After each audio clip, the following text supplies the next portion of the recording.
Lieutenant General Nimbhorkar assumed the appointment of Master General of Ordnance on 10th October 2016. He is also Colonel of the Punjab Regiment since 1st March 2015. The General Officer has attended various career courses in India and abroad, which include Defence Services Staff College, Wellington, Higher Command at Army War College, Mau, National Defence College at Mirpur, Dhaka, Bangladesh, NESA Executive Course in Washington, USA, and Security Studies Executive Course from Asia Pacific Center for Security Studies, Honolulu, Hawaii, USA. He was awarded the Sena Medal for gallantry while commanding a company during operations in Trans J&K and Batu Sena Medal for distinguished service during his command of the brigade. He was conferred the Uttam Seva Medal for his command of corps on the line of control, Ati Vishishta Seva Medal for his outstanding contribution as GOC Victor Force, and he was also awarded Vishishta Seva Medal, COS Commendation Card and CNC SFC Commendation Card for his dedication to duty in Operation Vijay. Indeed, it's an honor introducing you, sir, and may I kindly request you to give the inaugural address. Over to you, sir.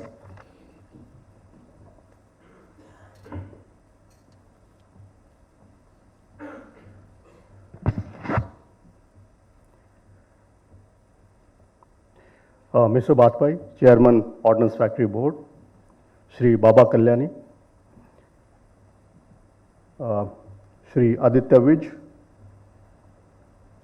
distinguished members of Armed Forces, and industrialists who are present here today. It's an unique honor and proud privilege for me to render a keynote address today for the second OFB and industry seminar. As has been said by the earlier speakers, we have to put our hands together and let Make in India happen. I'm not very proud to say that we have got a dubious distinction of being the world's largest importer of defense equipment. 14% of the defense equipment produced worldwide comes to India, and 60% of our defense needs are imported from abroad. I'm not saying as a whole, but between parts and as a whole, our 60% comes from abroad. So it's obvious to say that it's a drain on natural resources and our financial resources of the government of India.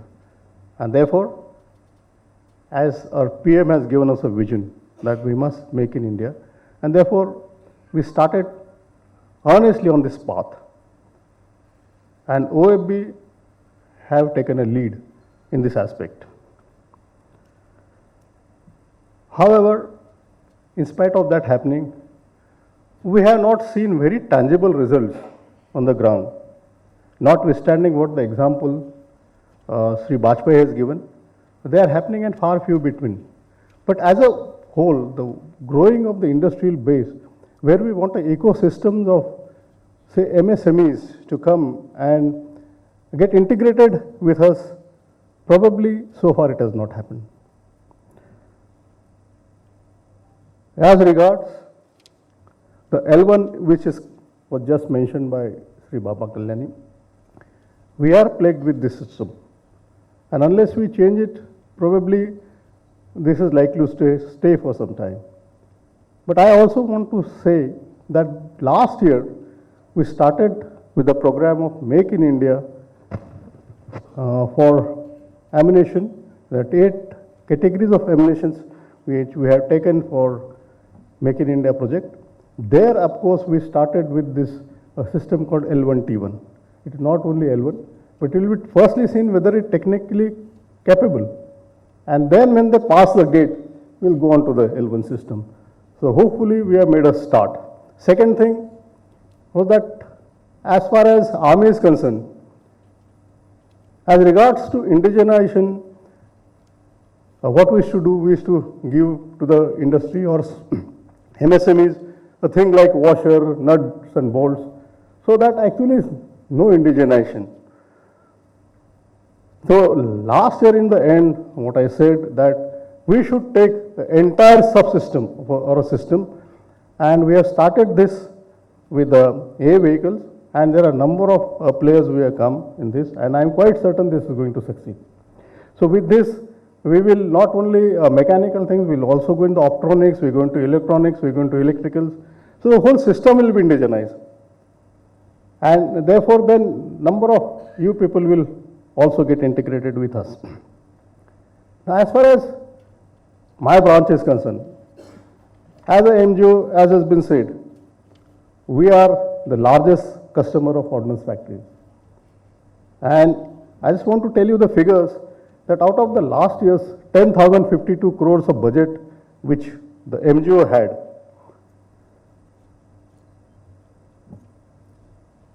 78% of it was taken by ordnance factories, and which was only left with 22% out of the 18% has been taken by DPSUs, and only left with 4% for imports and other things. So suffice to say that we are totally dependent on ordnance factories, and I want to say that not only the revenue budget, that is, we are responsible for acquisition and sustaining the army in peace and war, for getting the war, ammunition, weapons, equipment, stores, clothing, everything. So therefore, we are totally responsible and we are dependent on ordnance factories.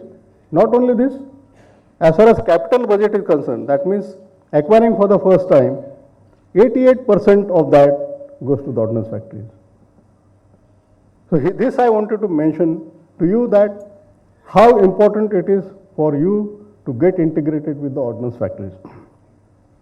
Also going a little off track, and if I hope you don't mind it, I am not in the present today's subject as such. I wanted to take this opportunity since we are talking in the anteroom, that we are now going on the GOCO model for our maintenance and sustenance needs of very high quality equipment, which now we do in the army based workshops.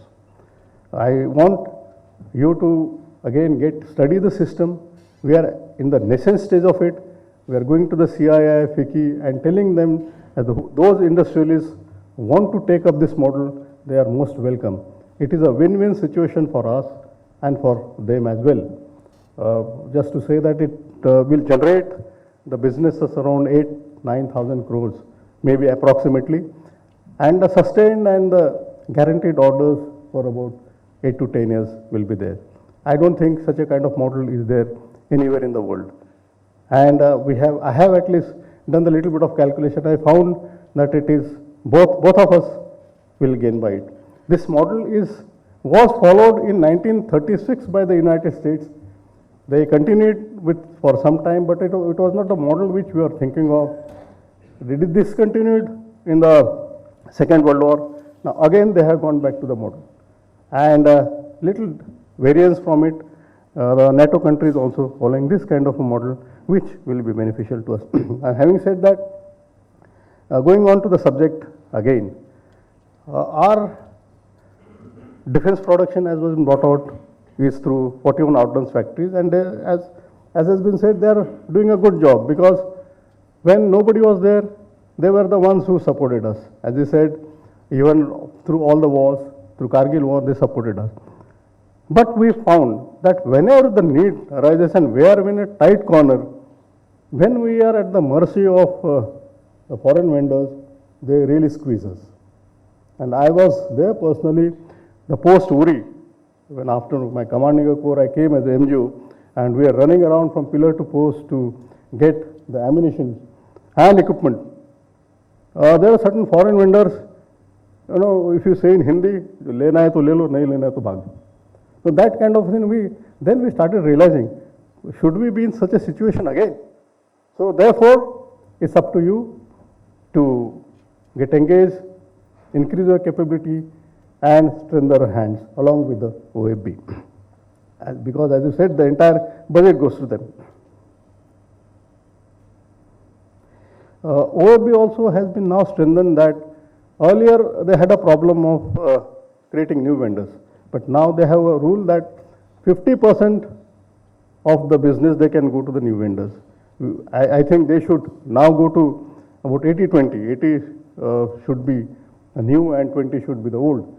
But if not that, even 50-50 is okay. So that the new vendors get an opportunity to come to them and also become their suppliers.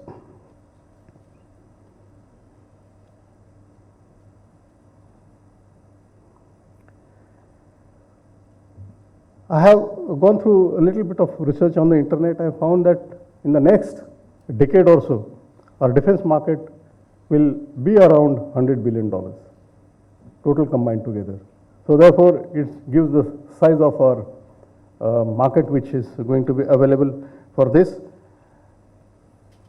We have problem which I faced, that why the vendors are not getting attracted, or why not getting a window in the system. And I found that there is a systemic problem with us. Most of the small vendors or MSMEs, they don't know our procedure as to how to come in between. In fact, when I started doing the Ramicoms at a regional level, I found that most of them did not know how to contact us. In fact, number of you, if you have to say, even for maybe I am not very sure about the OFB, but if you have to meet the MGO, half I will not be able to meet. You don't know the procedures. And our iron curtain or bamboo curtain is so tight that nobody is going to allow it to come. So we have trying to make the processes simpler, and so that you can also get engaged with the system. Second problem is with the QA/QC and the laws. First I'll go to the laws. See, we were last year, we were sourcing clothing equipment from a firm which is a European firm, but they had their production facilities in China. Now, as per the government orders and our rule, we did not want to take anything made in China. Therefore, we told them we will not be able to source from you, and therefore you have to shift your factories. Now, easiest thing for them could have been to set up the factories in India. But you will not believe, where the factories went. They went to Myanmar. I don't think Myanmar is a great industrial base. But it made us to think as to why they are going to Myanmar.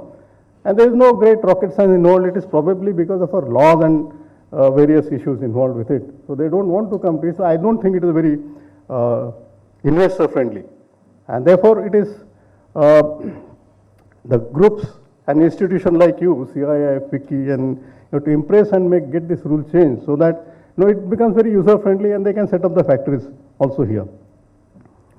Our QA/QC problems are little tight, and the industry must make sure that they get integrated with us having the BIS norms, and we should go slowly towards that.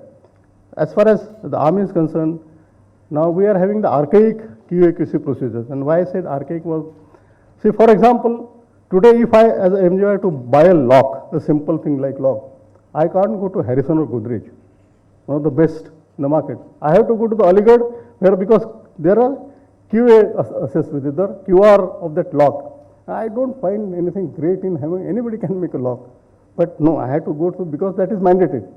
So we are trying to break this shuttle, and you will also have to get into the thing that we must follow the BIS norms. Of course, for a very, very complex equipment, we have to follow various GSQRs, but wherever we can have like a paints or a plywood, there is no need. A great thing of military specs about it.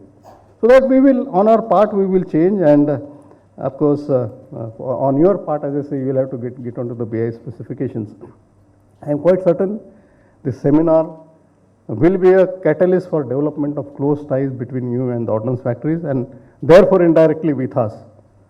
And I am quite certain this will give us a tangible result. I congratulate the organizer, the CII, and along with the partners of OFB for organizing this seminar.